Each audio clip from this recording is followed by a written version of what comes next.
আসসালামু আলাইকুম শিক্ষার্থী বন্ধুরা, বাংলাদেশ কারিগরি শিক্ষা বোর্ডের অধীনে diploma in engineering, diploma in marine engineering, diploma in textile engineering এবং ডিপ্লোমা ইন এগ্রিকালচারাল ইত্যাদি বিষয়ে যে ভর্তি কার্যক্রম চলমান রয়েছে সেটার আজকে রেজাল্ট প্রকাশ করা হবে এবং রেজাল্ট প্রকাশিত হলে কি উপায়ে আপনারা রেজাল্ট দেখতে পারবেন সে বিষয়ে বিস্তারিত জানাবো আজকের এই ভিডিওতে।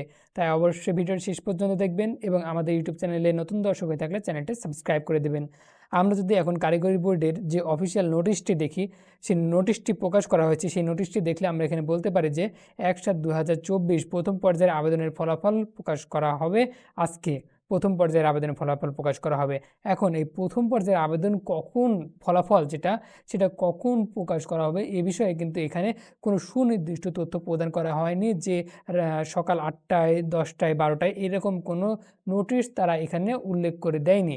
তো এক্ষেত্রে আপনারা রেজাল্ট যখনই প্রকাশিত হোক, কীভাবে আপনারা রেজাল্টটা দেখবেন?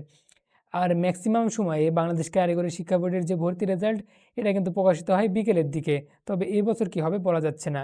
এখন রেজাল্ট দেখার জন্য আপনারা কী করবেন? রেজাল্ট দেখার জন্য আপনাকে btebadmission.gov.bd এই ওয়েবসাইটে প্রবেশ করতে হবে। এই ওয়েবসাইটের লিঙ্ক আমাদের ভিডিওর ডিসক্রিপশন বক্সে দেওয়া থাকবে, আপনারা চাইলে সেখান থেকে প্রবেশ করতে পারেন। তবে একটি কথা বলে রাখি, রেজাল্ট প্রকাশিত হলে কিন্তু এই ওয়েবসাইটটি ম্যাক্সিমাম সময় ডাউন থাকে, যার কারণে অনেকে চেষ্টা করে রেজাল্ট দেখতে পারে না। এক্ষেত্রে আপনারা চেষ্টা করবেন কিছুক্ষণ পরে আবার রেজাল্ট দেখার, তাহলে আপনারা রেজাল্ট দেখতে পারবেন। আর এখানে দেখুন, রেজাল্ট দেখার জন্য কোনো বাটন কিন্তু এখানে উল্লেখ করা নেই। এখন রেজাল্ট দেখার জন্য এখানে রেজাল্ট দেখুন কিংবা চেক রেজাল্ট এ ধরনের একটি বাটন পাবলিশ করা হবে, তখন কিন্তু আপনারা রেজাল্টটি দেখতে পারবেন।